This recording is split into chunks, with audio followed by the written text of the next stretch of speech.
శ్రీకృష్ణుని జన్మ వృత్తాంతం భాగవతం దశమ స్కందంలో చెప్పబడింది. మధురా నగరాన్ని శూరసేన మహారాజు పరిపాలిస్తుండేవాడు. ఆయన యాదవ వంశానికి చెందినవాడు. ఆయనకు వసుదేవుడు అనే కుమారుడు ఉండేవాడు. వసుదేవునికి ఉగ్రసేన మహారాజు కుమార్తె దేవకిని ఇచ్చి వివాహం చేస్తారు. చెల్లెలు అంటే ఎంతో ప్రేమ కల కంసుడు ఆమెను అత్తవారి ఇంటికి రథం మీద సాగనంపుతుంటే ఆ శరీరవాణి దేవకి గర్భంలో పుట్టిన 8వ కుమారుడు కంసుడిని సంహరిస్తాడు అని చెబుతుంది. అది విన్న వెంటనే కంసుడు కుపితుడై దేవకీదేవి జుట్టు ముడి పట్టుకొని తన కరవాలము తీసుకొని సంహరించబోతాడు.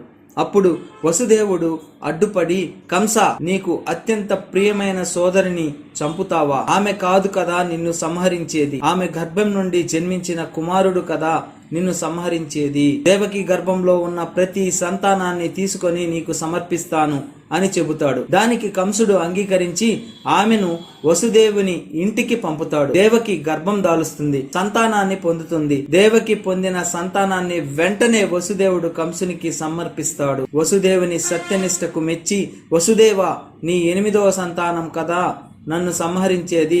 ఇప్పటి ఈ సంతానాన్ని తీసుకొని ఆనందించు. 8వ సంతానాన్ని తీసుకొని నాకు సమర్పించు అని కంసుడు చెబుతాడు. వసుదేవుడు ఆనందంతో తన సంతానాన్ని తీసుకొని మధురా నగరం వెడతాడు. ఇది ఇలా ఉండగా ఒకరోజు నారదుడు ఆ మార్గం గుండా వెళ్తూ కంసుని వద్దకు వెళ్లి కంసుడి జన్మ రహస్యం చెబుతాడు. కంస, నువ్వు క్రితం జన్మలో ఆగ్రహం చెంది మధురా నగరం వెళ్లి దేవకీదేవి సంతానాన్ని అంతను సంహరిస్తాడు. ఆ తరువాత దేవకిని, వసుదేవుడిని అడ్డు వచ్చిన తన తండ్రి ఉగ్రసేన మహారాజును కూడా చెరసాలలో పెడతాడు. దేవకీదేవి 7వ మారు గర్భం ధరించినప్పుడు విష్ణువు తన మాయతో ఆమె గర్భాన్ని నందనవనంలో నందుని భార్య రోహిణి గర్భంలో ప్రవేశపెడతాడు. ఈ గర్భం వల్ల రోహిణికి బలరాముడు జన్మిస్తాడు. చెరసాలలో దేవకికి గర్భస్రావం అయిందని అనుకుంటాడు. కొన్ని రోజులకు దేవకీదేవి 8వ మారు గర్భం ధరిస్తుంది. దేవకీదేవి 8వ మారు గర్భం ధరించినప్పుడు కంసుడికి చెడు శకునాలు,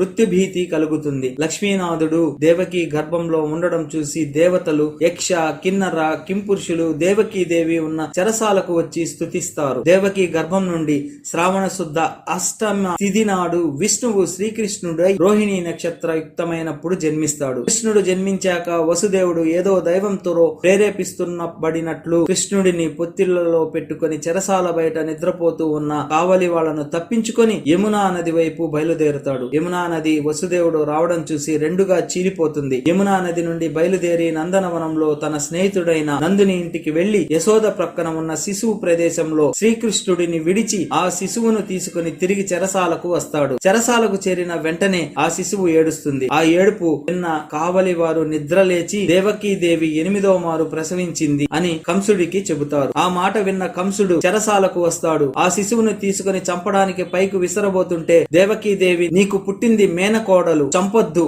అని వేడుకుంటుంది. కంసుడు ఆ మాట వినక శిశువును సంహరించడానికి పైకి విసురుతాడు. అలా పైకి విసరబడిన శిశువు 8 చేతులతో శంఖ చక్ర గదా సరంగాలతో ఆకాశంలోకి లేచిపోయి తాను యోగామాయ నని కంసుడిని చంపేవాడు వేరే చోట పెరుగుతూ ఉన్నాడని చెప్పి మాయమవుతుంది. దేవకి వసుదేవులకు అష్టమ సంతానంగా కంసుని చెరలో జన్మించిన శ్రీకృష్ణుడు రేపల్లెలోని యశోదాదేవి ఒడిని చేరి అక్కడే పెరిగాడు.